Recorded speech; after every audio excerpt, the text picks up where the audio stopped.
Hi, everybody. We'll get started in just a minute. We're just waiting for people to join.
Okay, everybody. Well, we're still waiting for the attendees to join, but I think we'll get started. My name is Brett Weissel, and I'm the Global Policy and Advocacy Lead with the Early Childhood Development Action Network, and I'll serve as today's moderator. Thank you for joining us. Good morning, good afternoon, and good evening. So, as I said, I'll serve as today's moderator. Please feel free to introduce yourself in the chat. We'd love to see who's here with us. Before we begin, just a few quick housekeeping items. We have interpretation today, French to English, English to French. So to select your language, just go to the bottom of your Zoom screen and you can select the appropriate interpretation. For those of you that are panelists, please speak slowly, and I will try to do the same to allow for the interpretation. With that out of the way, I just wanted to say a few quick notes to frame today's conversation. First of all, just to note how thankful we are to co-host this webinar with UNICEF. ECDAN has had a long-standing collaboration with UNICEF to strengthen the pre-primary subsector, along with GPE. Some of you joined our webinar earlier this month on the Early Childhood Education Accelerator Toolkit, which is another example of this shared partnership. Today's webinar is a little bit different. It's targeted to specific countries within cohorts 4 and 5 of the GPE compact model. These are countries that are just sort of in the very beginning of their compact process.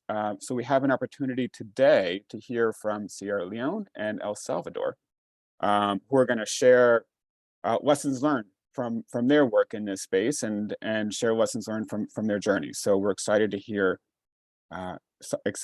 from them and the practical takeaways that they'll be able to share with us today. So with that out of the way, I just want to, I think we'll begin. First, I just want to introduce Divya Latta, who is the Global Early Childhood Education Program Lead at UNICEF. To kick us off, she's going to share a few comments about the work that's been done so far. Following Divya, Kristen McConnell, the thematic lead for childhood education with the Gold Partnership for Education, will also share some thoughts and walk through the GPE compact model. With that, Divya, over to you, please. Thank you, Brett, and greetings, colleagues and friends. It is really my pleasure to welcome you this morning, this afternoon, this evening to this very exciting webinar. On behalf of UNICEF, our partners GPE and ECDAN. I also want to welcome you on behalf of the participating countries. This is, of course, as Brett said, a very focused, targeted webinar, and we hope that you will be the messengers taking the message out to other colleagues who are interested in this issue. So what is the issue we are talking about? As you know, UNICEF has adopted as one of the strategic priorities in the education sector to integrate early childhood education in national priorities and especially in education sector priorities.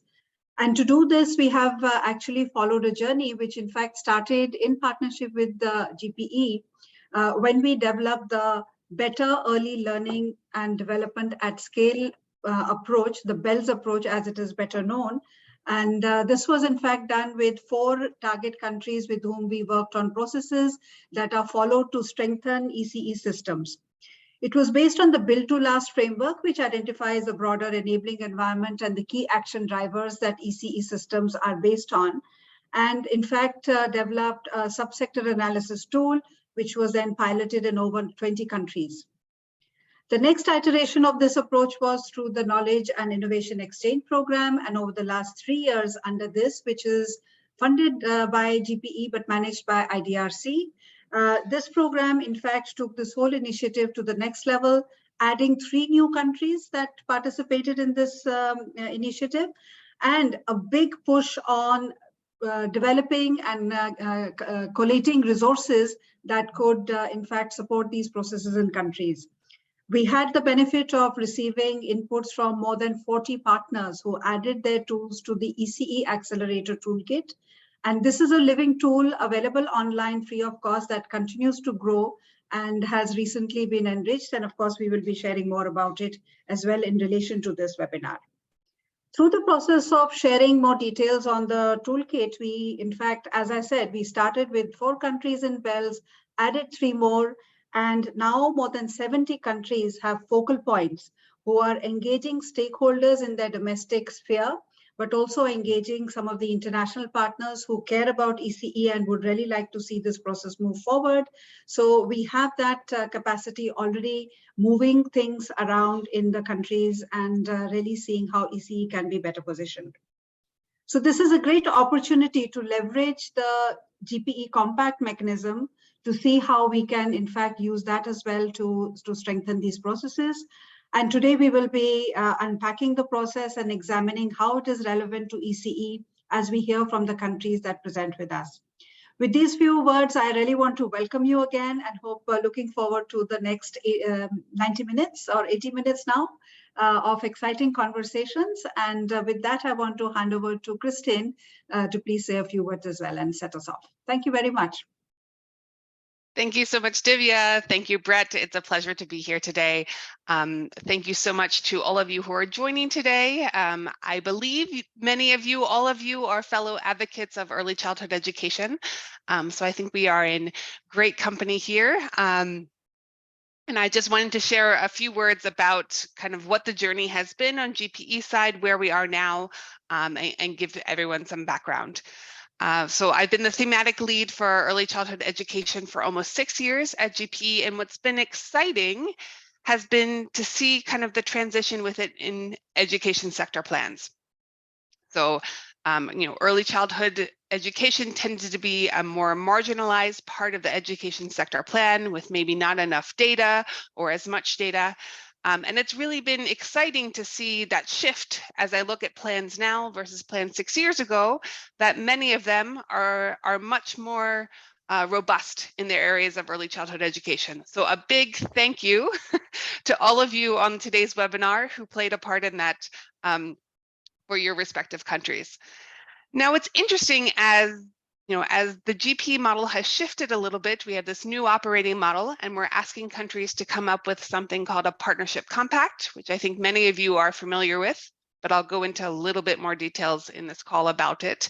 I personally have had some anxiety of what does this mean for early childhood education? Will early childhood education be something that is prioritized within these partnership compacts, or will it be something that's marginalized? GPE Secretariat staff as a whole, right? We are neutral on this subject, right? Whatever a country is prioritizing in their partnership compacts, is country driven, based on evidence and based on country demand. But as the early childhood thematic lead, I have a unique position to really make sure and to try to advocate for its inclusion wherever possible. So happy to speak to you about that in today's call. So one thing that's been interesting to see, and I think it will come out a lot in this webinar, is 2 different trends. right? As countries are going through this process and highlighting or not highlighting early childhood education within their compact, when they are highlighting, I'm seeing it done in two different ways. The first is that it's a standalone focus, and that will be presented as a model today with El Salvador. But we have a couple other countries that have followed that method. Or a second method is that it's integrated as a part of a focus on foundational learning. And Sierra Leone is a country that follows that example that's here today. So it'll be interesting to kind of hear both approaches and see which one maybe your country relates to or not. So bear with me for 1 second as I share my screen for a presentation.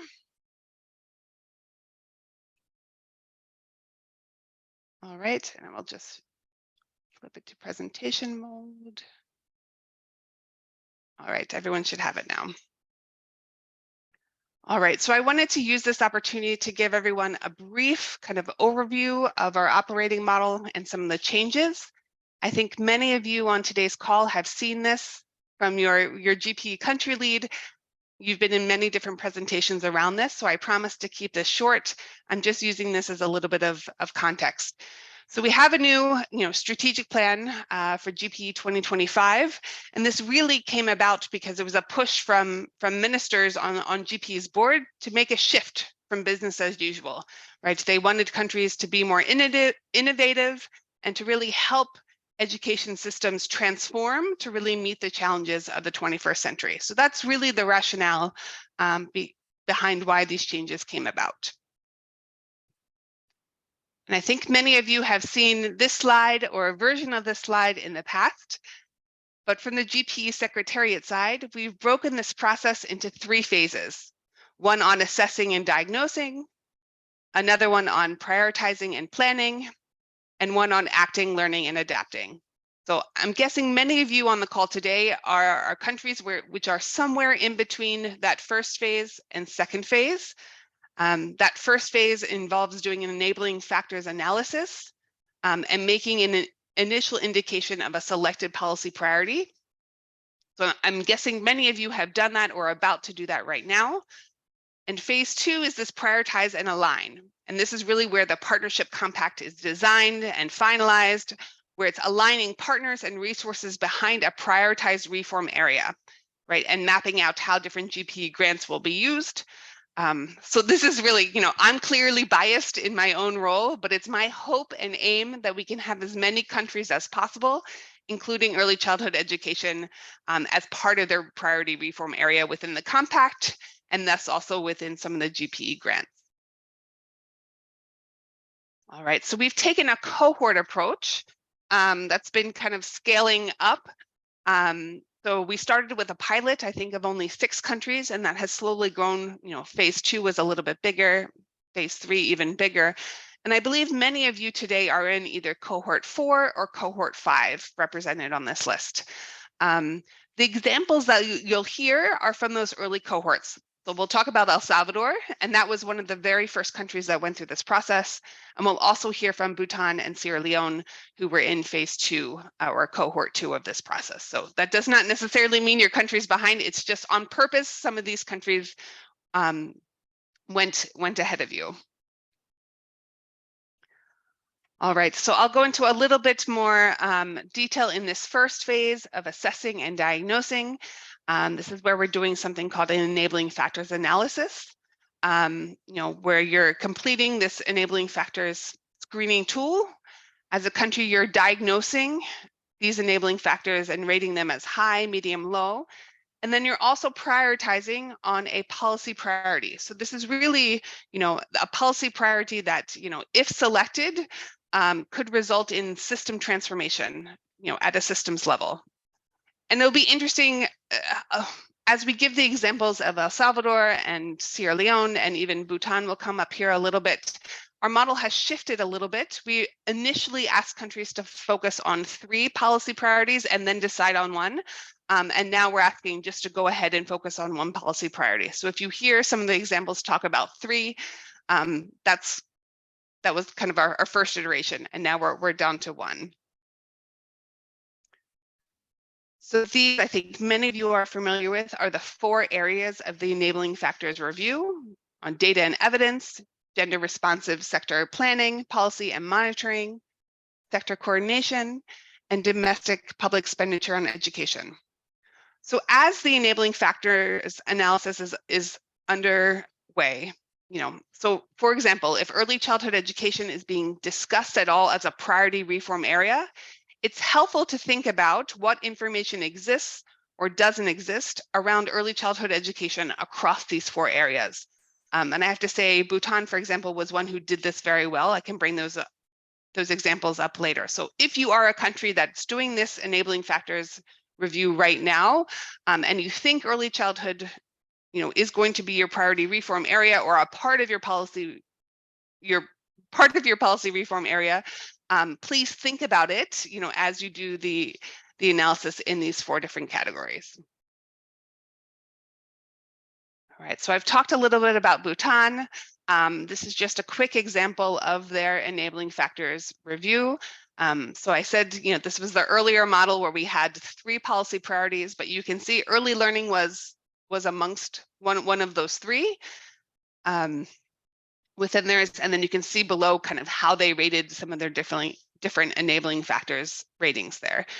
So what I appreciated about seeing Bhutan's enabling factors analysis is that they really included specific analysis on each of these 3 areas. So for early learning, right, when they went into the data and evidence side, they outlined that MS and data and census data provided a strong guide to expansion of early childhood services, and thus there was overall some good data and diagnostics. But they pointed out that more data is needed to monitor teacher quality. And similarly, on the planning side, they, in that analysis, the local education group for Bhutan, noted that achieving universal enrollment in early childhood education by 2030 required detailed planning on how to expand the supply, especially in remote areas, and they made a note that, financial implications of these different strategies should be analyzed by the Ministry of Finance as that education budget is being determined. So what I liked is they took each of those enabling factors and made kind of specific analyses on how that related to early childhood education, which really then kind of solidified their point for why it was a priority area. So as we move to the partnership compact, right, I think most people here on the call are probably already pretty familiar with it. You're probably in the stage of drafting it right now, right? But the enabling factors analysis really is the conditions for success, making sure you have good data, making sure you have good, strong sector coordination support, et cetera. It's all of those ingredients for making, a condition for success. But the compact, what it is more that vehicle to help drive delivery, right? It's that focus, how to pull everyone together, moving in that same direction, and kind of what as partners, as the ministry, what we're going to focus on and how we're going to do it. So it's kind of this key critical document that everyone can rally behind.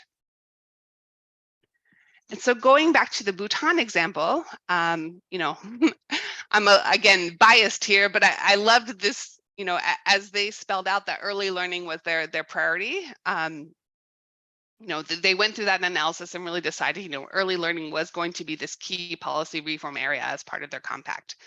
And within that, they proposed these 4 different shifts. So, each of their compact goes into these 4 different areas. And I think the Bhutan example is one at least known within the Secretariat as being a great example as a compact overall, not necessarily because it's early childhood related, but because of the way it was written and came together. And actually our country lead for Bhutan is on the call today. So Javier can jump in at the end of this and explain a little bit more. But just, I think we're happy to share that example if at all helpful.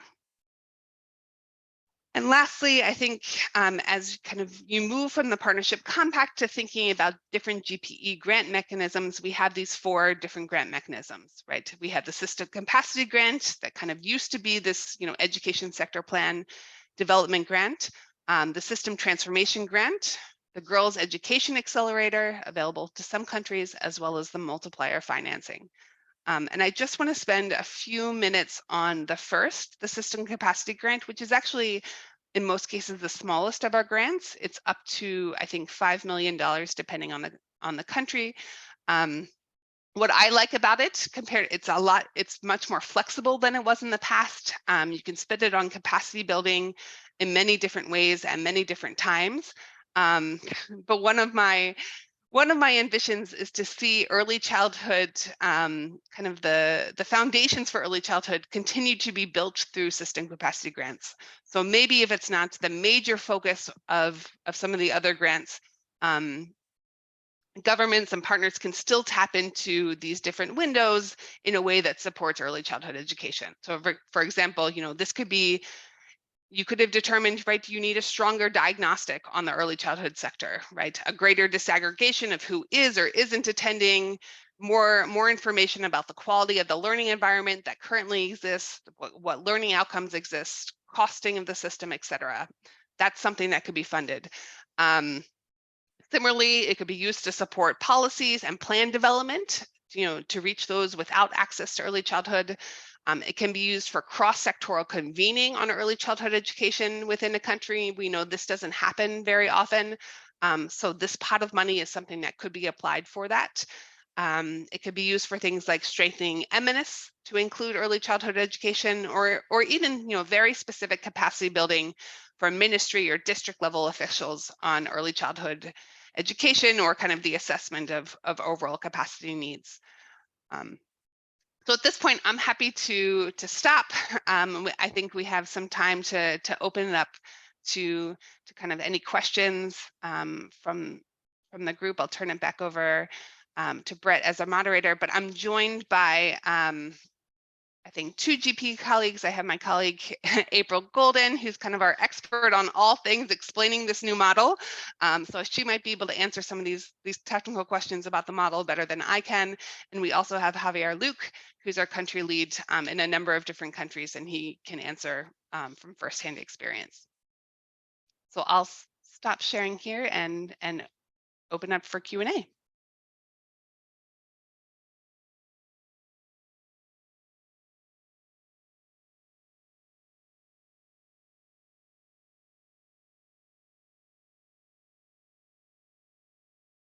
Or maybe April or Javier, is there anything you want to chime in on from your experience, kind of building off of my presentation there?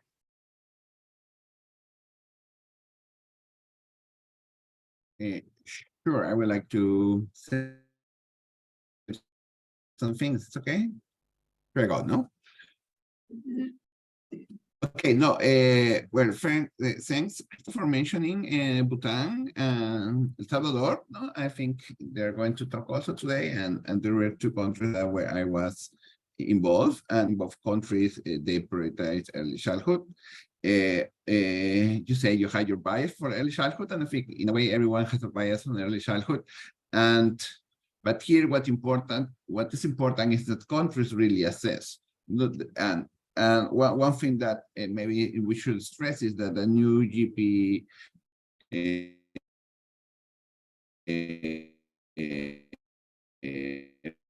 model pushes countries or wants countries to think in this systemic apart one factor, one area of education against other areas of education. No? But really, the idea is to try to find a key bottleneck that is affecting the education system to achieving this transformation that may take them to the next level. No, and both in the case of Salvador and Bhutan and other countries, they identified in that, that potential in improving the early learning experiences.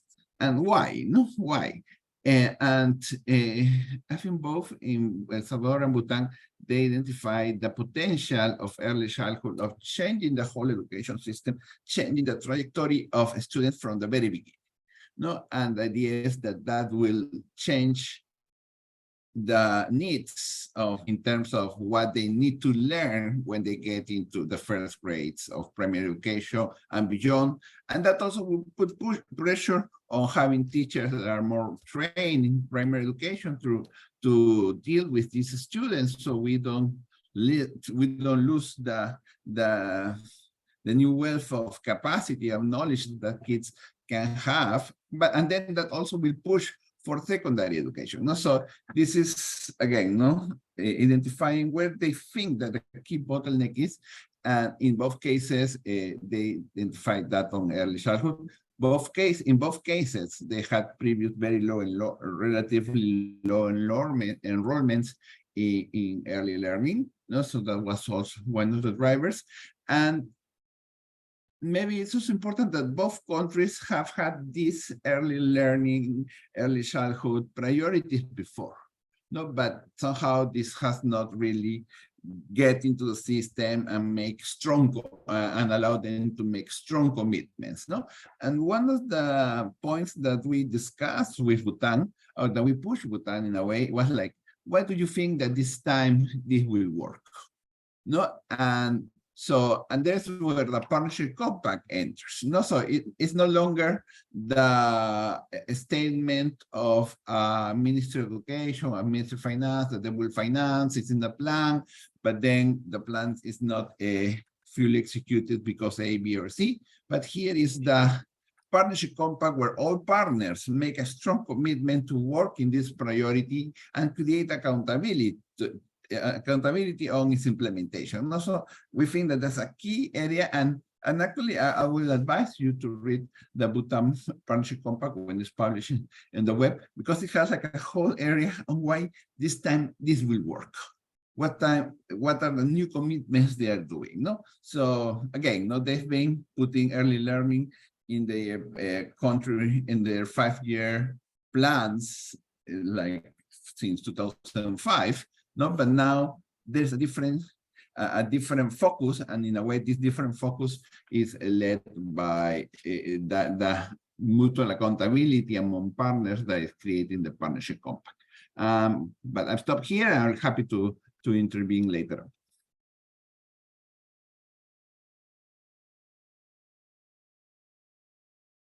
Okay, please do share any questions you have. You can either raise your hand or enter them into the chat.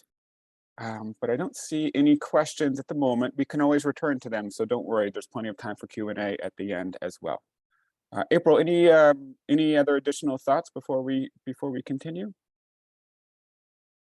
Thanks, Brett. I think I just wanted to mention, in addition to the excellent intervention from Javier and introduction from Kristen, one of the things that we're really trying to do that's a bit different in this approach than previously is also listen to partners about how things are going. And not just that. I mean, you saw in that third stage that Kristen outlined a focus on learning and adapting, and we're not just applying that to grant implementation or implementation of the partnership compact itself, although that's definitely an important part, but we're also trying to conduct a lot of consultations, including with UNICEF, conduct a lot of these kinds of webinars, and really try to take the pulse of how things are going in rolling this out. Does the guidance make sense? Are the communication pieces clear? Does this add transaction? Does this help? Does this add value? And we have, over the course of the couple of years that we've been rolling this out, made adjustments based on that feedback, including some proposed adaptations that are going to the GPE board just next week on trying to make things a little bit easier in rolling this out. So I think that your questions, your comments and your observations are actually really helpful, and just really encourage you to get in touch with your focal points or contacts and relay that information and that feedback back, because that's really valuable as we go about this process. So just wanted to add that, but thanks, Brett. Thank you, April. Great to hear about the importance of that feedback mechanism and that two-way conversation. Okay, I think we're going to now. Yes, Divya, please. May I raise a question, if that's all right? Of Just to facilitate some reflection. I'm actually just referring back, Christine, you referred to the compact mechanism as a vehicle to drive delivery. And picking up on Javier's intervention, What I also see is that, like you said, that countries already were having a priority on ECE, but now we see, for example, in Bhutan, that it has a very clear action point. So almost like driving political will to action.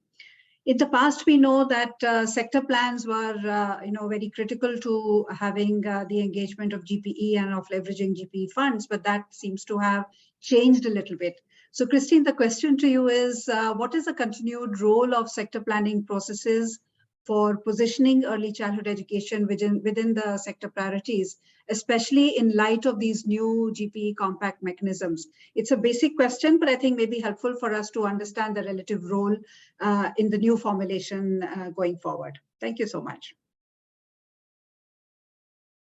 Thank you, Divya. And I am noting a question in the chat. Why don't we address that now, and then we'll move on to the country examples. So from Myanmar, we are hearing that they are a member of the cohort 5. What is the timeline like, and what is the timeline like to work with current government or on board? Kristen or April, do you want to address that? April, you might know the cohort 5 timeline better than I do, but I would assume it's well underway with Myanmar.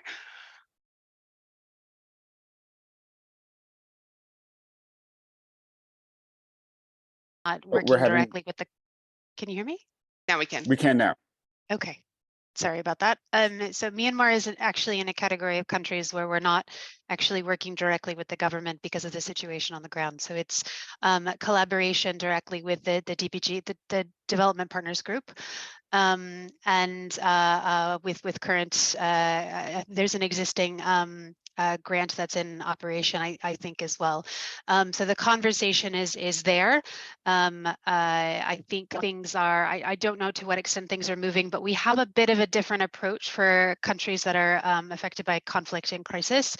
There is an updated policy and a framework we can share if that's helpful on what that looks like. But essentially, we take a much more flexible approach, recognizing that system transformation in contexts like this sometimes mean definitely look different from other countries. And Javier, I'm going to look at you because Javier is also the country team lead for Afghanistan and faces some similar situations in which we don't work directly with the government. So you might have some reflections on that. But happy to, we don't have our country team lead for Myanmar here in the room, but always happy to make connections if that's helpful. Yeah, so maybe to add, one key characteristic of GPE 2025 is that we are really trying to make our interventions, our support to country specific.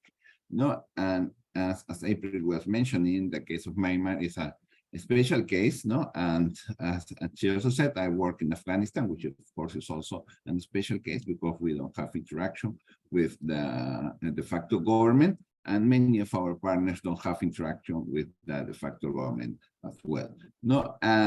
And in those cases, as April was mentioning, the lead of the engagement is taken by the local education group or the local education group that the partner have decided without the participation of the government, and we can keep moving on.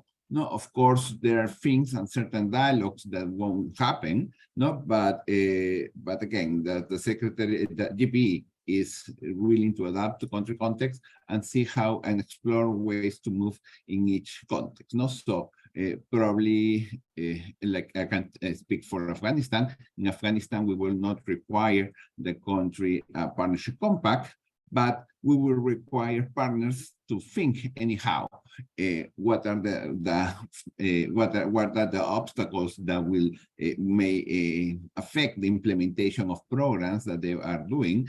So do in a way a parallel work to the enabling factors. So we are sure that the investments that they made with GPE resources can deliver. And that's part of the logic behind the enabling factor analysis. So we really want to adapt to context. I know that we are already moving forward in Myanmar with some reprogramming of a previous grants that stopped after the political stability started.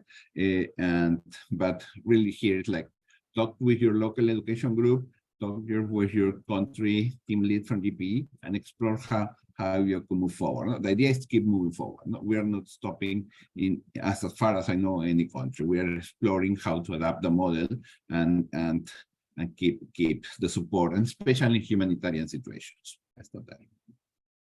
Thank you, Javier. There was a question on the sector plans. Yeah. No, and it is not that we don't support sector plans anymore. Actually, we encourage countries to prepare sector plans, and that's within the windows of the system capacity grant that Tristan was mentioning. But really what the partnership compact wants is to have like a much more dynamic document that can be based on the sector plans. No, part of the experience with sector plans was that they took too long to prepare and ended up with many priorities that didn't create a sense of which is the priority. I mean, 20 priorities really diluted the focus and did not create a sense of accountability. No, so here the idea is that the partnership compact picks on the sector plan or picks on other planning documents that the government should have, and it's supposed to be a very short document. That's also something that I tend to remind partners. No, it's supposed to be a very short document. We want it to be at most 20 pages. Very few countries achieve that. That really picks the priority, the commitment, and the key theory change behind how the impact, the priority will affect system transformation. No, so it's based on the sector plan. We keep encouraging countries to do sector plans, but we don't want countries to get stuck preparing sector plans that used to be the case in the past. No, I mean, I've worked. Before joining GPE, I was involved, work in some other countries on the other side, no, and sometimes it took us 2 years, 3 years to finalize the sector plan, and that really stopped everything. And to be honest, it did not create the sense of accountability that we are seeing the partnership compact creating in countries. But don't get us wrong, we still encourage countries to do sector plans if they are not doing them now. Thank you, Javier. Oh, Kristen, please. Oh, no, I was just going to echo everything Javier just said. They're not going anywhere. This is a prioritized version of them. So thank you, Javier, for hopping in on that one. I saw in the chat there was a question about cohorts and what exactly does this mean? This was a little bit how GPE at the Secretary, we could manage having 90 plus countries rolling out this new plan, trying to educate ourselves on what this might mean, educate other, our partners on what this might look on the ground. So one manageable way that we did it was to group countries in kind of 5 different cohorts, and kind of it cascaded down where the majority of our countries are in cohort 4 and 5. So I think that's many of you in the call today. I think one rationale between why countries were in an earlier versus later might have to do with where their current education sector plan implementation grant was. So if a country just got kind of new GPE financing for an SBIG recently, I think most often they were then kind of put in one of these later cohorts, which I think is where both of you, or where many of you on today's call come from.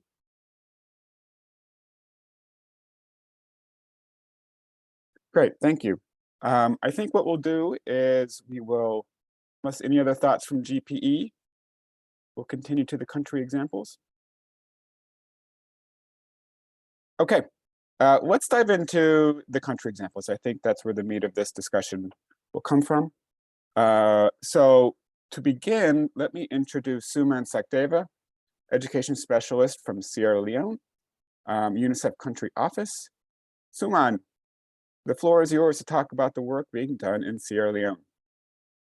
Thank you, Brett. And it's really indeed a privilege to be part of such an esteemed and experienced panel, and to be speaking to a very esteemed audience here. So good morning, good afternoon, good evening, as you said, Brett, but I hope I'm not wishing anybody good night right now. I hope people are resting after a long day work. So very happy to be here. Let me just share my screen to support me with my thoughts here.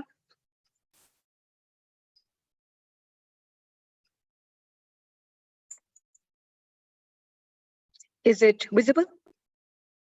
Can everybody see it? Brett? Yeah, it looks good, Suman. Go Yep. ahead. Okay, all right. So, so colleagues, you would see on the screen a number of pictures which show that how Sierra Leone as a country been participating on number of various themed platforms and events, and had been raising this whole issue around foundational learning. So we have participated at the global level, regional level, country level, hosted some very important discourse around foundational learning, wherein we have pitched ECE as one of the most important driving agenda for the country. I just wanted to touch very briefly on the premise. The premise is the same. All of us know that this is about foundational years, and we believe that these are very critical. And the belief is based on the fact, on the evidence that is available to most of us, which shows that reading proficiency by the end of 3rd grade can actually make or break benchmark in a child's educational development. That means that evidence shows that 3/4 of students who are actually poor readers in grade 3 will remain poor readers in high school. And that's a very, very worrisome situation. The country realizing this and UNICEF taking a lead on building this evidence for Sierra Leone started by starting a national assessment of early grade reading and numeracy. We did a huge study, a very, very large sample from Sierra Leone standard, almost 5,000 students in primary grades 2 and 4. And that confirmed that students in early grades in Sierra Leone are showing very poor competencies in reading and numeracy. The study talks at length about where and what competencies are lacking, etc., and the comparisons between the 2 grades. But more importantly, it picked up the fact that most of the students who are not able to read and do not have competencies in numeracy have not gone through pre-primary education. And that was picked up as a very, very serious finding. So the top priority for UNICEF Sierra Leone, as well as the government, because for us it was an advocacy piece, that we should be advocating for the rights of children to basic quality foundational education. And we said foundational years would be considered right starting from pre-primary to primary. Because if you're focusing only on primary years as part of foundational learning, it may not reap much benefits unless you start much, much earlier. This is the whole piece around the strategic advocacy that the country office decided to plan and go forward with. So the why we decided to go for a strategic advocacy was basically to influence the policies and practices.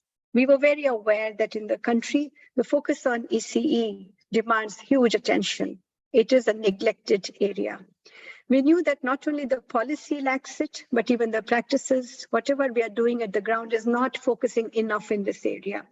So there was a deliberate process of influencing those who would make decisions about the change that we want to see if we were to focus on foundational learning. So what is it that we targeted? We decided that we would address tripod elements, meaning 3 things that would be important to support access to and improving quality of early years education. Those 3 things you all have heard many times, but they're very, very significant for ECE, and especially in Sierra Leone. One is about having sufficient financing. Second was about having well-trained teachers, educators for pre-primary. And the third is about having engaged families and communities. We looked at even the key outcomes around these elements, and all these spaces around the tripod elements was based on our grassroots programs, on-ground programs that UNICEF was implementing, as well as the other partners in the country were implementing. Some of us have been working concertedly on ECE for a number of years. How we did this was to do to identify some very important key actors who would be the influencers, who would be the champions, who would be influencing the way the country looks at ECE. And then we created an action plan to influence. That meant there was a whole pathway that we charted out. It seems very easy when you write in these words over here, but it has taken a whole lot of thinking around, having lots of times when we have to give up and then change our course of action. But the action plan definitely guided us who we would be contacting time and again. These are some of the on-ground activities that supported our advocacy, because we could pull that out from our pockets and say, hey, this has worked. And I would like to thank GPE for in the current program, we have focused very strongly on early childhood, so much so that now the country knows that UNICEF and GPE are basically champions and ambassadors for early childhood. We improved the access through the early childhood centers construction, almost 59 of them, 30 last year, 29 in making. We created some very powerful ECE materials. And based on the materials, we provided intensive training, play-based early stimulation and learning. And then we also, to connect with the parents and community, started some ECD radio program. All this was very well received in the country. And this is the basis that showed that when we implemented in some of the districts and places, these really yielded results in terms of impacting on young children. We also looked at two important elements in the country. One is, you know, that the country has abject poverty. We don't even know how many families can afford one meal a day. So we tried to link the ECD centers with the free meal program of the country supported by World Food Program. We also looked at the element of providing stipends to educators, and here is where the financing comes in, because there is not enough money to support the teachers and educators. We pushed that element into the current programming and said this is a very, very important piece that the country should consider moving forward. So all these actions as part of the GPE supported the evidence that we created to support our advocacy effort, as well as the other works that the other partners were doing. As Christine was mentioning earlier, our country is the one which looks at foundational learning as a whole, starting from pre-primary and going towards the primary 1 to 4. We look at it as a continuum, and we say that, well, foundational learning means that you start early and you continue till primary 4. So this is the second part of that. I will not focus too much on this being the whole topic of discussion being ECE, but I would just like to bring your attention that the whole focus on the large-scale teacher training and support around reading, numeracy, supported this whole advocacy that this is what works. We looked at in-service teacher training differently. We looked at giving peer-to-peer support to teachers by establishing community of practice. We also brought in teacher training institutes, which primarily traditionally have been looking at delivering pre-service training to teachers. So these teacher training institutes are now involved in providing in-service training, but also have modular courses in ECE for the first time offered to their trainees. So what is another point to know is that all this is not possible to be done alone. So UNICEF recognized that partnerships are very important. Obviously, the partnerships, when you're looking at the scaling up, means that you work with the government. So we did have government absolutely at the core of these partnerships. We have 2 ministries, so they were the partners. And we have an academic, the Premier Institute, which is Teacher Service Commission, which was the partner. Some of the technical agencies were our partners, us, and very importantly, all the donor partners, coalition, the local education group. Everybody together was brought into this whole piece of advocacy pathway, which we used. 4 things happened. One is that we were able to have a whole discourse around foundational learning. It was not a very easy way to push in ECE. There was a point where some of the partners said that, well, our resources are small, we should not do everything. Right now, we can just focus on grades 1, 2, 3, something like that. But we did not move. And I think UNICEF was one of the strongest partners saying that, well, no, This is the evidence which has worked, and thank you, team. GPE has a lot of evidence across the globe, and our team from headquarters and regional office have created a lot of resources which came very handy to give evidence to these discourse where we said ECE has to be part of the foundational learning. We used all the implementation from the programs as evidence, the data, and we shared a lot. We learned a lot from each other. And that's when we said, this is what will work. It will only work if we have pre-primary education as part of the whole foundational learning piece. These are some of the major achievements.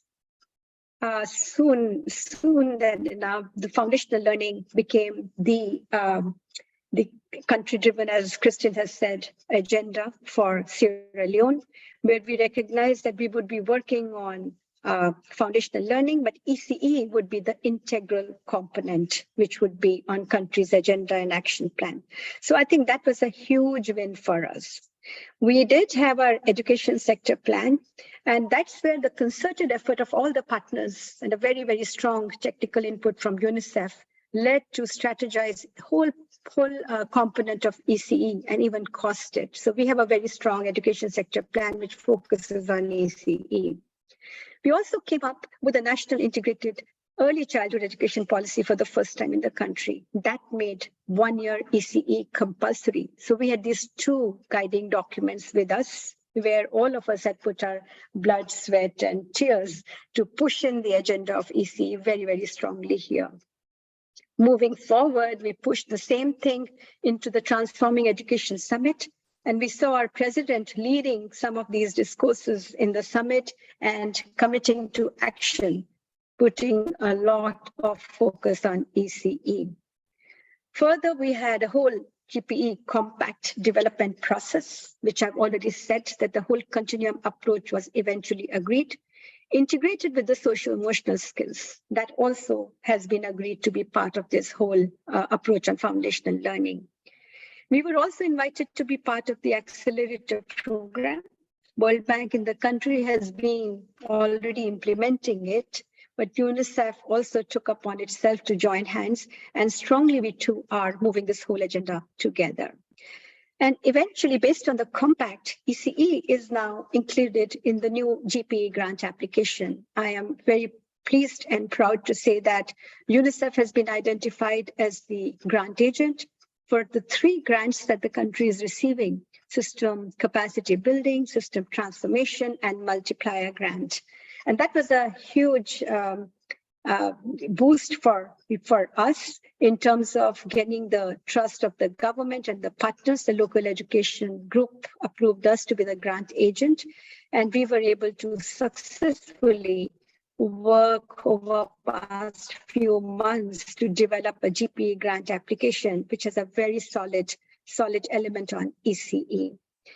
One thing which is very important, and I would consider that as a major achievement, is that in this whole discourse around ECE, we were able to bring in other traditional and non-traditional partners here. We saw interest and intent from many other agencies who were otherwise absent from the country's scenario. And some of them were known, like Lego. Lego came in a big way, but people like Hembel, Brookings, EOF, BRAC, everybody started looking with interest in terms of investing, especially in the ECE space. So that has been a win-win for the country, in addition to the GPE funds that we would be garnering through the new GPE grant application. So my takeaway on how would you advance some of the steps for the countries to consider when they are doing advocacy are kind of 5 steps. One is that it is important to know your stakeholders. That means, as I said earlier, you need to know how powerful are your stakeholders. Of course, who they are, how powerful, how supportive. So are they champions or they are not? And where do they stand on foundational learning? Once you know that, you would know this is the group to work with, and you need to strategize to work with each group differently. The second piece is to know out of these who are the influencers. How you can work with them to join forces and have a stronger voice to influence. Thirdly, it's important to develop political maps. it's important to know what does it mean to have ECE on the country's agenda? What would it mean to have what kind of financing, workforce development? How would you be looking at, say, parental engagement? What are those critical strategies that you would need to identify and cost? So this is the kind of scenario that one wants to build in, and influencing for focus would be a very, very key step. I would say that in this whole piece, providing technical support is important. Advocacy is not a piece that you can just talk, stand up and take a mic and talk, but you need to also provide and show that you have scholarship, enough scholarship expertise and technical capacity to influence the agenda. Lastly, these are my 3 lessons. One is, as I've been saying time and again, partnerships are critical. We cannot stand alone. We need to be together. Advocacy is an iterative process. I think we cannot give up. If you need to achieve the mission, the goal, we need to keep on continuing this in various ways. It's not one-time advocacy that is going to work. So that is lesson number 2. And the third, as I said, was advocacy and technical support are mutually inclusive. And that's what worked for us. So much so that I would proudly say that UNICEF is actually respected and recognized for these elements by the government for being their long-term committed partner, almost over 3 decades or so. To the whole foundational learning agenda, we have been able to bring in global, regional, and grassroots experience and been able to provide solid technical support.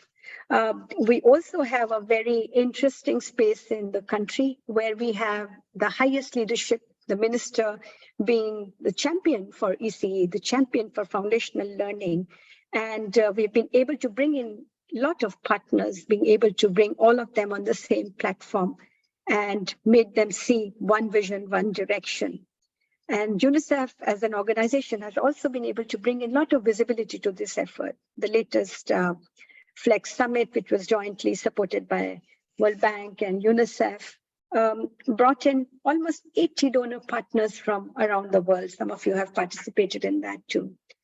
So I think those are some of the lessons that I would wanted to share with all of you, and open to any questions that you may have. Thank you. Over to you, Brett. Thank you so much, Suman. I love hearing about the really systematic approach you've taken to map the policy process, identify the key decision makers and influencers inside and outside of government, and the nuanced advocacy strategies that are tied to all of that. So what a great example to share. Okay, we're going to hold Q&A for a moment and now hear from El Salvador.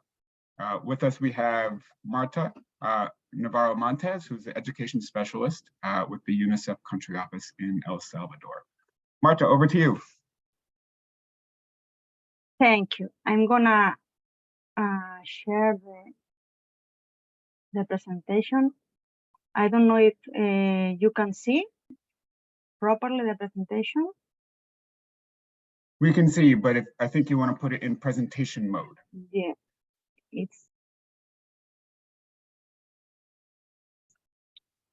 now it's okay? It looks good. Okay.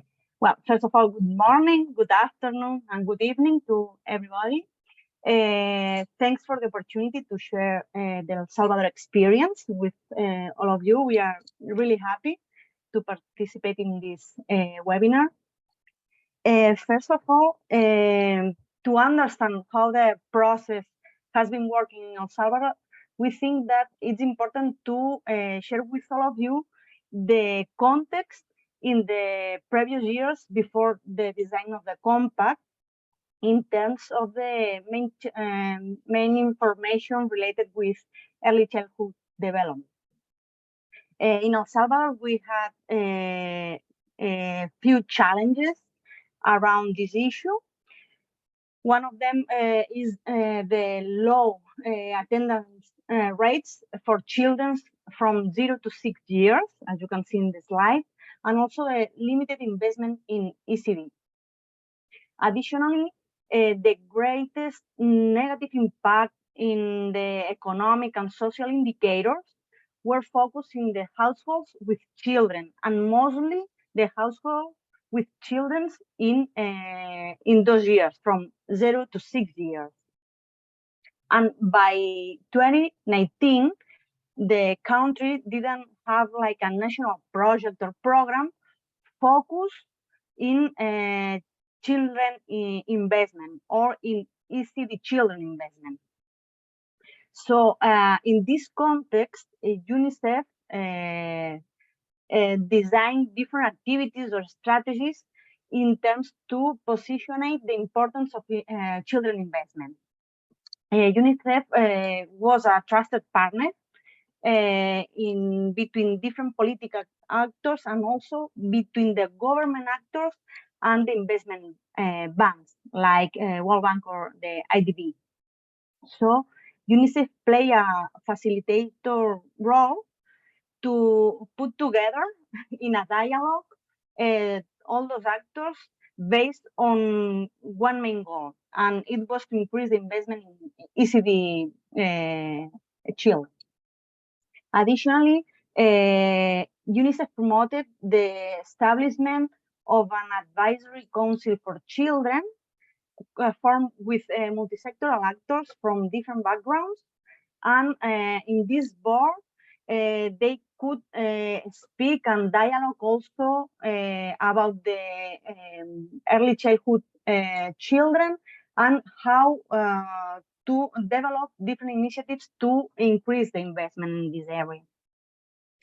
And also, UNICEF developed an advocacy strategy for investment in children with a proposal on how to invest and when to invest, and had with those tools an advisory role to the elected government. We had elections on 2019, and UNICEF took a lot of meetings with the elected government to share this proposal for best investment and also the plan on how to proceed once you decide the investment. As a result of these actions, or as a contribution of, we had that El Salvador in 2020 increased to $83 million in investment in ECD to support the new policy Grow Together. It was a policy focused on ECD. Also, El Salvador increased its investment in ECD to 0.65% in the gross domestic product in the same year. And the country approved 3 loans for ECD. The total amount of those loans were $575 million and came from World Bank and IDB. Related with the GPE framework, also we received different grants, but 2020 started with the approval of 15 million for the multiplicator and gender accelerator grants from GPE. And those grants also included a strong component in ECE. In this context, this favorable context, how did we get here with a priority of our compact that shows that the key activity to accelerate the transformation of education in El Salvador is the quality of early childhood learning with equality and inclusion, and in a non-sexist and violence-free education system from the very beginning. Apart from this favorable context that we had, we have to say that El Salvador was working at the same time with the old and the new GPE operating model. That means that at the same time we were preparing our sectoral education plan, and also starting with the analysis regarding the compact It was hard work for the same teams from the Ministry of Education, from UNICEF, and from the World Bank, but it was an opportunity because our sector plan was based on evidence, and we had to carry out a diagnosis of the education sector. And we could identify the main challenges, the main gaps for our educational system that became a really important input to advocate for the ECE as a priority for our compact, because most of those gaps were related with learning or the attendance of children from 0 to 6 to the education system. Another important thing is that we were also in the process to analyze the enabling conditions. And on this analysis, we also found early childhood education and early childhood learning as a main gap to make possible this transformation of the education system. So it was like a good beginning to establish ECE as a key accelerator, for the transformation of education. Additionally, in El Salvador, we established a facilitator technical group formed by the Ministry of Education, World Bank as a green agent, UNICEF as a coordinating agency, and of course our GPE focal point. And it allows to have a close relation with the Ministry of Education, and it facilitates both to the World Bank and UNICEF to position ECE as a priority on our conversation. And this facilitation group also help us to have a high commitment and involvement from the Ministry of Education and from the Minister also in all those processes. The high involvement from the Ministry of Education in the enabling conditions analysis and the participation of the local education group on this analysis also reaffirm the need to establish early childhood education as a priority of the compact. And the local education group also share evidence, share lessons learned from its implementation that made more strong the narrative about this priority.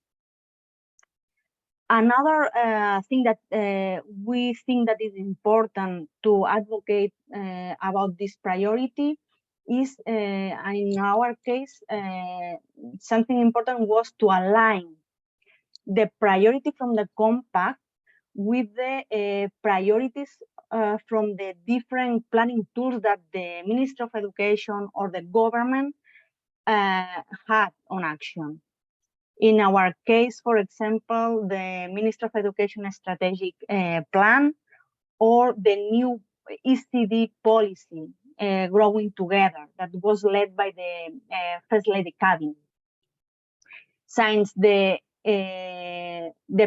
main priority for most of those planning tools was ECD, it was easy to take advantage of that to again see ECE, the early childhood education, as a priority also for our compact. And it was like another argument or a narrative for us to position this issue as a priority. And another thing that helped us in this advocacy, it was like an additional strategic decision, considering that the GPE evaluate in a good way to align the priorities for from the different grants that the country receives. In this context, we took the decision to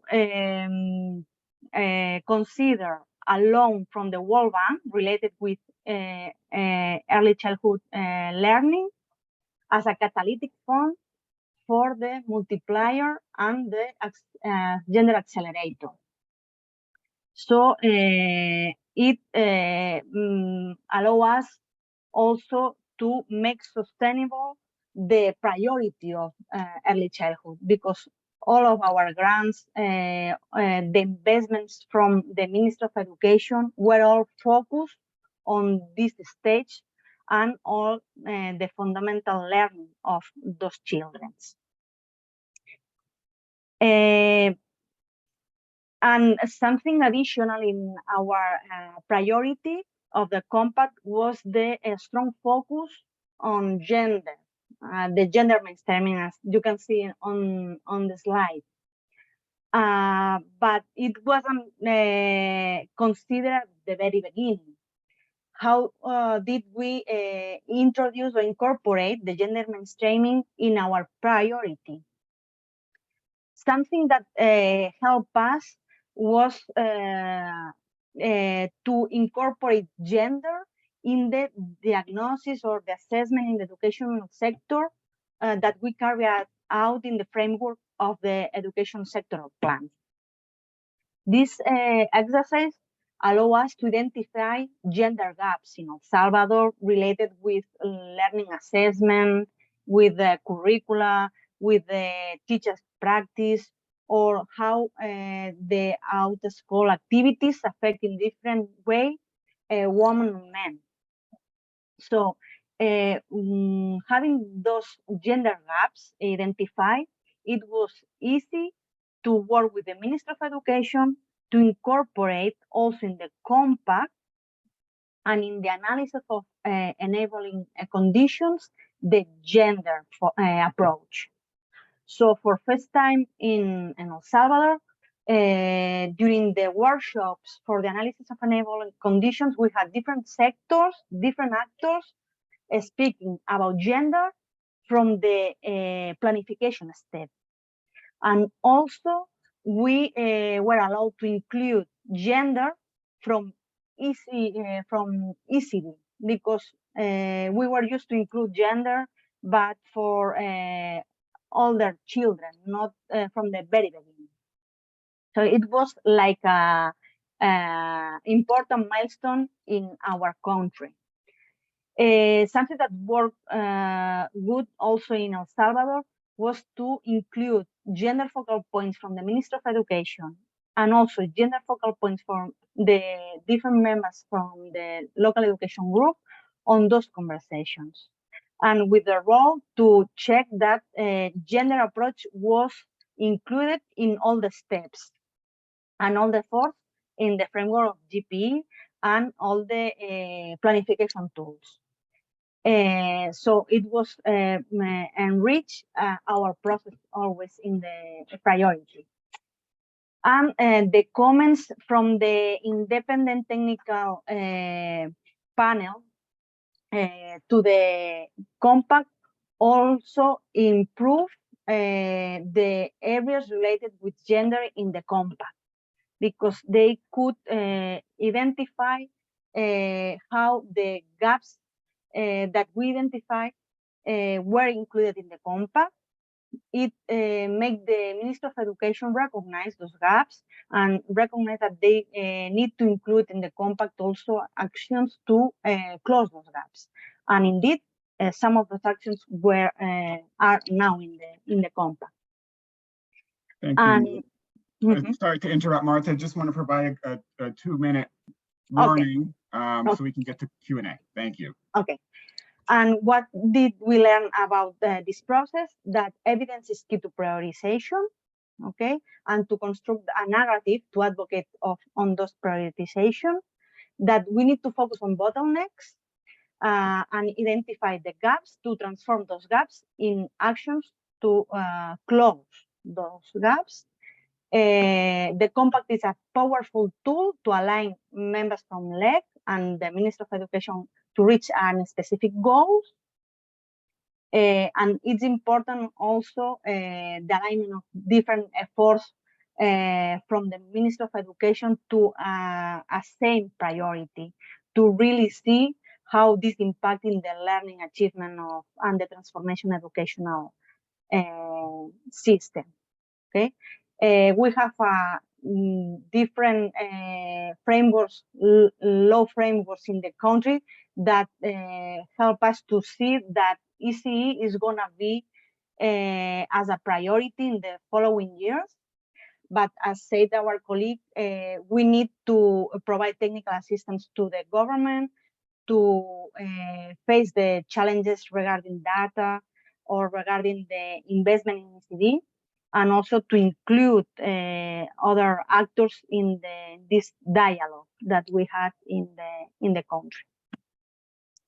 Thank you for your attention, and we keep remaining about the question that you can have. Thank you so much, Marta. That was wonderful to hear, and I see a lot of parallels between the two countries.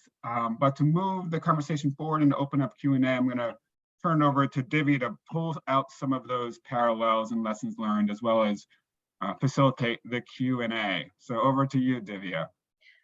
Thank you, colleagues, and particularly a big thanks to Suman and to Marta for sharing the examples from countries. It really brings to life the aspirations we have of leveraging the GPE Compact and to, in fact, position early childhood education, pre-primary education within sector plans. We heard from colleagues that, in fact, sector planning pretty much is still a very important aspect of this whole process. But this is a way of, as Christine said, a vehicle to drive that the momentum and the change that we seek. We see there are some of the questions are already answered in the past section, and I see one outstanding one from the Philippines. I think this is drawing upon the flexible approach we heard about Myanmar and also looking at Afghanistan.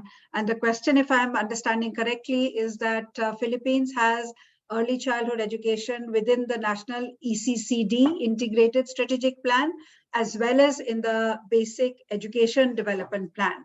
And I think the question is, so how is that unique approach used in this context?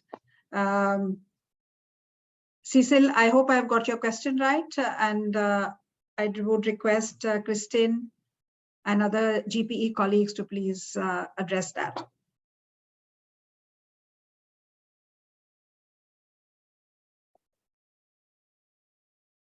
Very happy to come in. I mean, I feel like I have less specific feedback on that. I would actually be very curious, and I'll have Javier hop in.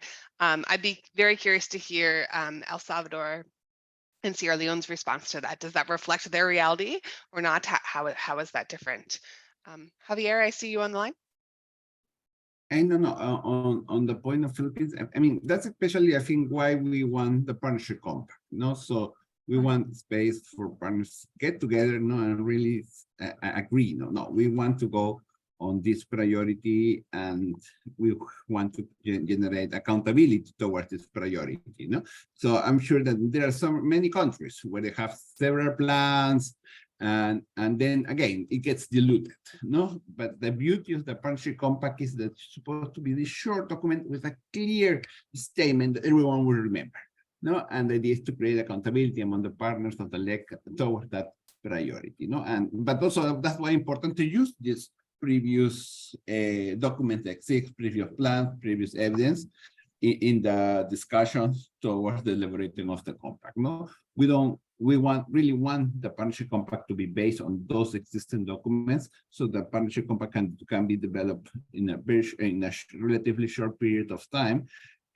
Generate a true dialogue among partners and clearly stating a priority that will create accountability among the members of the local education. Thank you, Javier. I think this, in fact, links back to the other question that was asked, that, how does ECE, with a small focus on this particular subsector, how would prioritization of that, in fact, impact the broader education system? So as we see from the example, particularly of Sierra Leone, I think that was already addressed in fair amount of detail, how connecting ECE to our challenges and remediation approaches that we want to use for foundational learning, and making sure that it is part of that critical set of interventions that will in fact make a change and benefit children. So that is how addressing these issues together makes a lot of sense. What I'm also picking from the Philippines response is that there may be a lot many more comprehensive approaches that the country is following through different policy and program frameworks. The purpose of the compact is to narrow down on that which we see as most instrumental within the space of education, and particularly what aspect of even the education sector plan we want to prioritize in partnership with GPE and take that forward in a very systematic, evidence-informed and action-oriented way towards positive results that will ultimately make a difference to children. So I think that's the kind of broader perspective I'm seeing. I think the last question that I see in the chat is around a little bit on the architecture of the compact and the processes. The difference between a grant agent and agencies and the grant agency fee and the agency fee. So maybe a little bit on that, and perhaps April, you might be the right person to address that, please. Go ahead. Yeah. It's in the, can you hear me? Now we can hear. I've got a sound delay. Sorry for that. I tried to address this directly in the Q&A, but happy to bring it to plenary so it can be run through interpretation. So the question was on, what is the difference between an agency fee and a grant agent fee? So the agency fee is actually it is a pre-agreed percentage of the grant that GPE pays out to the grant agent headquarters agency. So it's pre-agreed, and it's usually a percentage. It varies depending on who the grant agent is. But it's also important to note that that's on top. It's paid out on top of the grant allocation. So that's what an agency fee is. The grant agent fee, that's actually not a term that we use. It's not sort of specific to us, but what I assume the colleague Samuel, who is asking this, is referring to is sort of a series of different kinds of direct and indirect management costs that are included in the grant allocation. When the World Bank is grant agent, this is referred to as a supervision fee, and so it's any of those management costs that are paid directly to the grant agent as a part of that, and it varies by grant, but it's included in the grant allocation. So I hope that helps with that. Thank you very much, April. That's very helpful. Can I add something on this? Yeah, no. Please come in. And let me. This is a very common mistakes in applications. I think it's always important to highlight this. No, and as April was saying, no, the agency fee is outside, it's on top of the grant. Unfortunately, and I think it's confusing, in the application form is on the it's just there, not at the beginning of the application on the template, no. But again, it usually leads to confusion. So be reminded that that's on top. On the supervision fee, or whichever name you put in the UNICEF context, let's remember that this is, of course, like the structure of the grant. The budget of the grant will need to be discussed between the grant agent, the government, the members of the local education group. And of course, we expect this to be realistic to the country context. No, so there will be cases where we don't expect,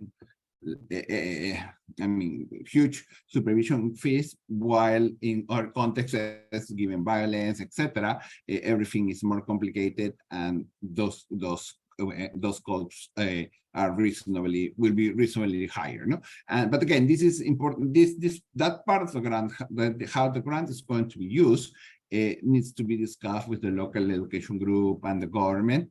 And Eventually, when it comes to us, we will, of course, review it, not to make sure that the amounts make sense given the specific context. But for us, the most important thing is really to see that the local education group and the government has seen this and has endorsed this. No, but again, this vary. But please don't confuse, don't miss it with the agency fee, because usually that correction takes 1-2 weeks and slows the processes. It's very helpful. Thank you. Christine, did you want to come in? Sure. I have a unrelated point that's more of just a final advocacy piece, right? I mentioned in the beginning, right, that there were 2 different scenarios in which we're seeing early childhood as part of compacts, right? And they were represented well by the countries here today. More of a standalone focus, as they did in El Salvador, as they did in Bhutan. And then the Sierra Leone example, where it was, let's have a focus on foundational learning, you know, and I loved Suman's example of really telling the story of why pre-primary education had to be a critical part of that foundational learning story in Sierra Leone. I just wanted to make a final advocacy point to all who are on the call. We're seeing the basically Sierra Leone example coming up many times. Foundational learning is a very popular focus of partnership compacts, as we're seeing in drafts, et cetera.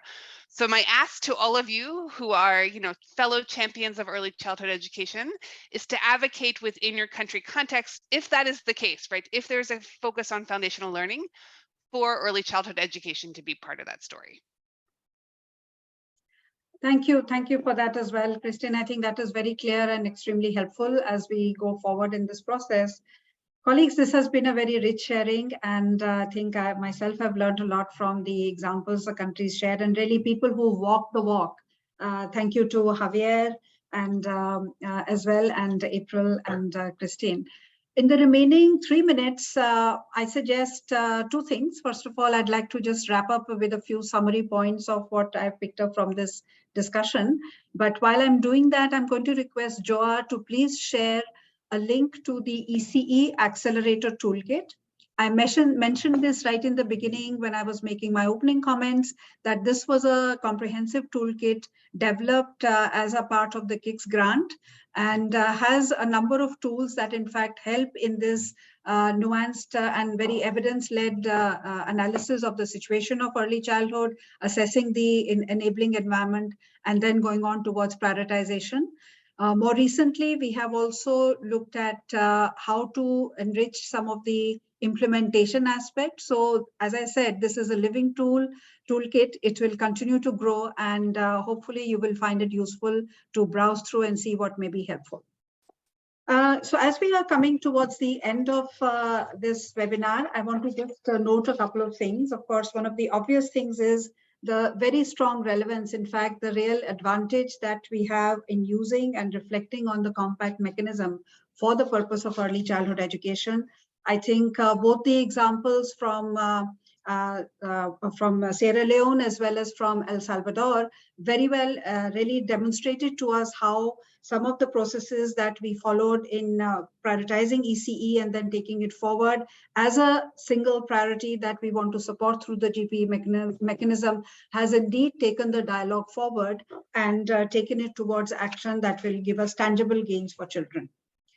We also noted that the BEL's approach overall, using the Build to Last framework and the sector planning, etc., that has been validated and has been very useful in the countries.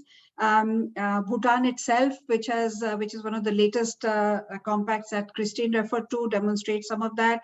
And it is effective not only for sector planning and prioritization, but indeed to generate the government stewardship as well as mobilization of stakeholders that we want to engage in the process of coming to these priority and the decisions so that we can take these processes forward. We also learned from both Suman and Martha that partnerships are key. And again, this process of moving systematically through the analysis and prioritization, in fact, helps us to leverage partnerships, not only for the technical support and the stakeholdership that partners bring, but indeed towards mobilizing the financial resources, which we know are so critical in this sphere.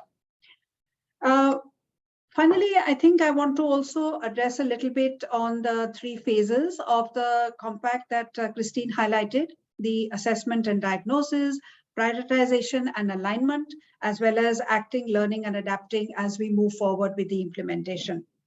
We did not have a chance in this webinar to look through the toolkit and align some of the tools with these key processes that are part of the GPE mechanism, but I invite you to do that as you browse through the toolkit yourself.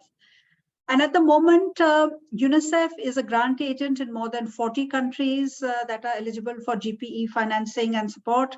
And in fact, with our focal points in more than 70 countries who are already using the toolkit to mobilize stakeholder support within their own context, I think we are very well positioned to take this whole agenda and advocacy as well as action forward.